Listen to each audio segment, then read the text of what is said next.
আমি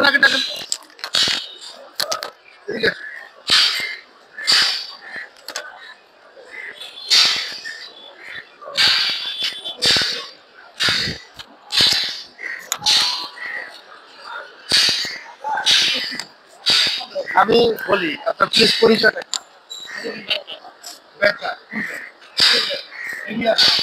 এখানে কি ধূমপান করতে পারেন? আমি একটু বলি, আপনার শরীর পুরো বন্ধ হয়ে গেছে। এই যে আপনি একজন স্মার্ট মানুষ, ব্যাংকার মানে কি একজন অর্থনীতিবিদ বলা যায়, এবং এটা হলো পাবলিক প্লেস, এখানে আপনি করতে পারেন না। মানে মূর্খ মানুষ হলে একটা আলাদা কথা ছিল। আর এই ধূমপানের কুফল জানেন, আইন জানেন? না না, ধূমপানের কুফল আইন জানেন কেউ? মাপ তো অবশ্যই করে দিব। আপনি কতগুলো লোককে আক্রান্ত করছেন, কতটি লোককে আক্রান্ত করছেন, এগুলো করা যাবে না।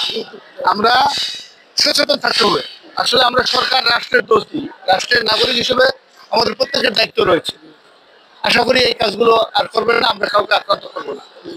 মনে রাখবেন, আপনার এই ধূমপানের যে ধোঁয়াটা বের হচ্ছে, এই যে ছাড়তেছেন, এটা নিকোটিনের চেয়ে বেশি শক্তিশালী।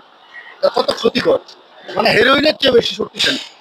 যে ধোঁয়াটা থেকে বের হয় এটা হলো নিকোটিন, এটা হেরোইনের চেয়ে শক্তিশালী। তাহলে কত ক্ষতিকর, কতগুলো মানুষকে আক্রান্ত করছে, এর চেয়ে খারাপ কাজ কি হতে পারে? আমরা এই কাজগুলো করে যাচ্ছি, আমরা সবাই সচেতন হই, আর যেন কখনো ভবিষ্যতে না হয়। ঠিক আছে।